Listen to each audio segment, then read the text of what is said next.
ওম নমঃ শিৱায় ওম নমঃ শিৱায় ওম নমঃ শিৱায় নমস্কাৰ বন্ধু বান্ধৱীসকল মোৰ ইউটিউব চেনেল দা এমজি পইণ্টলৈ আপোনালোকক স্বাগতম আজিৰ এই ভিডিঅ'ত আমি 15 অক্টোবৰৰ পৰা 30 অক্টোবৰলৈ মিথুন আৰু কুম্ভ ৰাশিৰ জাতক জাতিকাসকলৰ সম্পূৰ্ণ ৰাশিফল আলোচনা কৰিম বন্ধু বান্ধৱীসকল আপোনালোকে যদি মোৰ ইউটিউব চেনেলটো এতিয়ালৈকে সাবস্ক্ৰাইব কৰা নাই তেন্তে সাবস্ক্ৰাইব কৰি বেল আইকনটো টিপি দিব তেতিয়া মই আগলৈও এনে ধৰণৰ ভিডিঅ'সমূহ আপোনালোকৰ আগত উপস্থাপন কৰিবলৈ সাহস আৰু প্ৰেৰণা পাম তেন্তে বলকচোন বন্ধু বান্ধৱীসকল ভিডিঅ'টো আৰম্ভ কৰো বন্ধু বান্ধৱীসকল এই সময়ছোৱাত গ্ৰহ নক্ষত্ৰৰ গতিবিধি বহু পৰিৱৰ্তনশীল বৃহস্পতি ৰাহু কেতু শনি আৰু সূৰ্য এই চাৰিটা গ্ৰহে মিলি এক নতুন শক্তি গঠন কৰিছে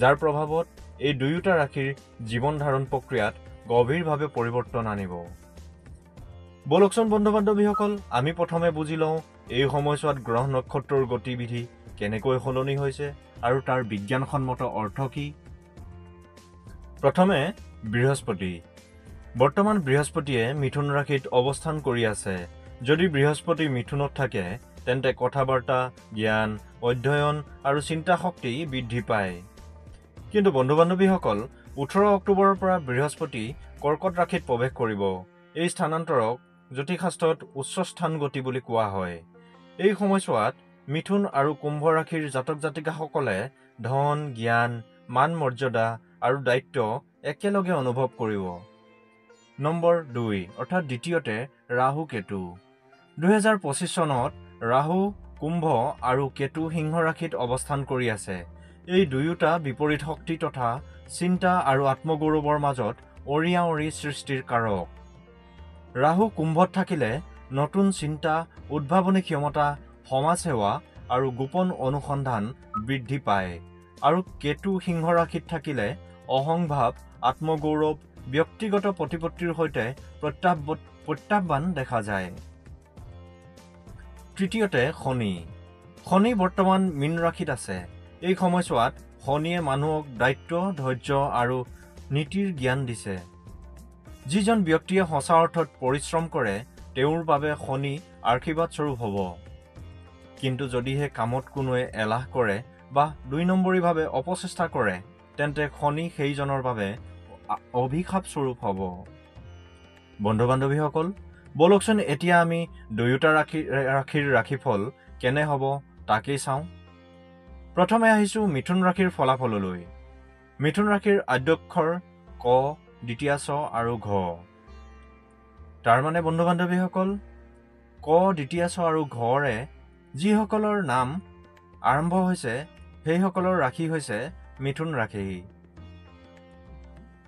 মিথুন ৰাশিৰ বাবে এই সময় হৈছে বুদ্ধি অধ্যয়ন আৰু বাকপটুতাৰ সময় বন্ধু বান্ধৱীসকল বৰ্তমান বৃহস্পতিয়ে মিথুন ৰাশিত অৱস্থান কৰি আছে আৰু সেইবাবে মিথুন ৰাশিৰ জাতক জাতিকাসকলৰ চিন্তা যোগাযোগ আৰু আত্মপ্ৰকাশৰ শক্তি অত্যন্ত বৃদ্ধি পাব বন্ধু বান্ধৱীসকল এই সময়ত মিথুন ৰাশিৰ জাতক জাতিকাসকলৰ বাবে আমি চাৰিটা অতি গুৰুত্বপূৰ্ণ দিশ চাবলৈ ওলাইছো এই দিশকেইটা হ'ল কৰ্ম আৰু চাকৰি অৰ্থনীতি বা ধন টকা পইচা সম্পৰ্ক আৰু জীৱনশৈলী আৰু শেষত স্বাস্থ্য প্ৰথমে আমি জানো আহক কৰ্ম বা চাকৰিৰ দিশ বন্ধু বান্ধৱীসকল বৰ্তমান বৃহস্পতিয়ে মিথুন ৰাশিৰ প্ৰথম ঘৰত অৱস্থান কৰি আছে আৰু এই সুবাদতে মিথুন ৰাশিৰ জাতক জাতিকাসকলে নিজক প্ৰতিষ্ঠা কৰাৰ সুযোগ পাব কিন্তু ৰাহু কেতুৰ অন্তকণ্ডলে আপোনাক বিভ্ৰান্ত কৰিব পাৰে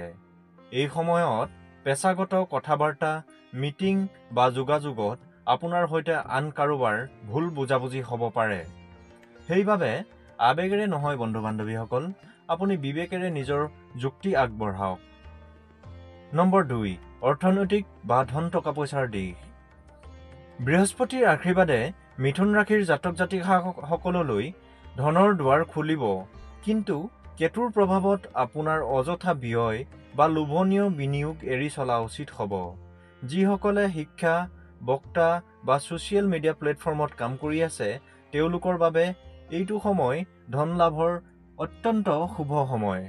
আপোনালোকে যথেষ্ট ধন লাভ কৰিব। নম্বৰ 3, সম্পৰ্ক আৰু জীৱনশৈলী।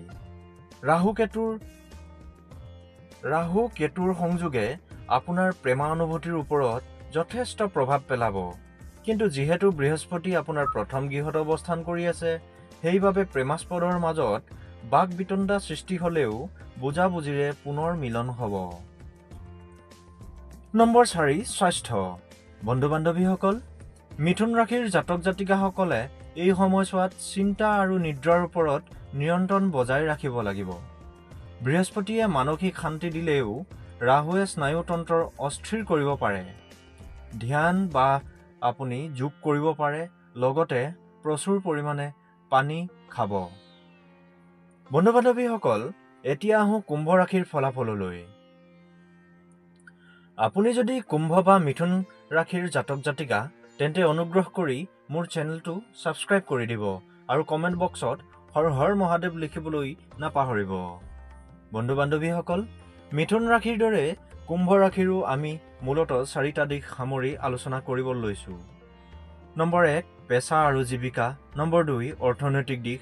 নম্বৰ 3, সমাজ আৰু সম্পৰ্ক। আৰু নম্বৰ 4, স্বাস্থ্য। নম্বৰ 1, পেছা আৰু জীৱিকা। বন্ধু-বান্ধৱীসকল, বৰ্তমান সময়ত ৰাহুৱে কুম্ভ ৰাশিৰ প্ৰথম গৃহত অৱস্থান কৰি আপোনাৰ আইডিয়া, সমাজসেৱা, বিজ্ঞান তথা প্ৰযুক্তিবিদ্যাৰ ক্ষেত্ৰখন অধিক শক্তিশালী কৰি ৰাখিছে। ইয়াৰ দ্বাৰা আপুনি যথেষ্ট লাভান্বিত হ'ব আৰু বৃহস্পতিয়ে মিথুনত থাকি আপোনাৰ অৰ্থাৎ কুম্ভ ৰাশিৰ পঞ্চম গৃহত শুভ দৃষ্টি দি আছে। গতিকে এই সময়ছোৱাত কুম্ভ ৰাশিৰ জাতক জাতিকাসকলে নিজৰ প্ৰতিভা, শিক্ষা আৰু অভিভাৱকসকললৈ আশ্চৰ্যজনকভাৱে সাফল্য কঢ়িয়াই আনিব। কিন্তু এটা কথা বন্ধু-বান্ধৱীসকল, যিহেতু এই সময়ছোৱাত কেতু সিংহত অৱস্থান কৰি আছে, সেইবাবে কুম্ভ ৰাশিৰ জাতক জাতিকাসকলৰ মাজত সম্পৰ্ক, গৌৰৱ আৰু আত্মবিশ্বাসৰ সৈতে অন্তৰ্দ্বন্দ্বত ভুগিব পাৰে। নম্বৰ 2, অৰ্থনৈতিক বা ধন টকা পইচাৰ দিশ। বন্ধু-বান্ধৱীসকল, মিথুন ৰাশিৰ দৰে কুম্ভ ৰাশিৰ জাতক জাতিকাসকলৰ বাবেও বৃহস্পতিয়ে আপোনাৰ 11 নম্বৰ গৃহত ধন লাভৰ যোগ আনিব। কিন্তু ৰাহুৰ বাবে আপোনাৰ অযথা খৰচ বৃদ্ধি পাব পাৰে। সেইবাবে খৰচ কৰাৰ সময়ত ভাবি চিন্তি চলিব। নম্বৰ 3, সম্পৰ্ক আৰু সমাজ। এই সময়ছোৱাত ৰাহুৰ প্ৰভাৱে আপোনাক নতুন মানুহৰ সৈতে চিনাকি কৰাই দিব। কিন্তু কেতুৱে পুৰণি বন্ধুৰ বন্ধুত্ব শেষ কৰিব পাৰে।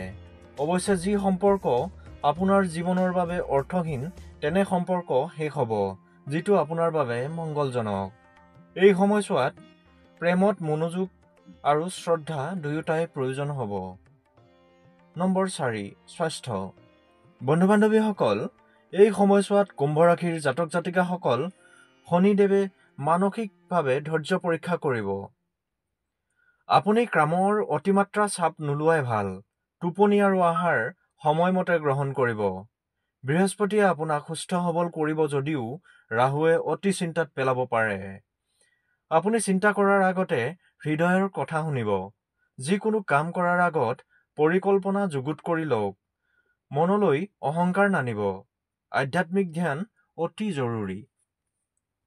বন্ধু-বান্ধৱীসকল, এয়া আছিল 15 অক্টোবৰৰ পৰা 30 অক্টোবৰলৈ মিথুন আৰু কুম্ভ ৰাশিৰ ফলাফল।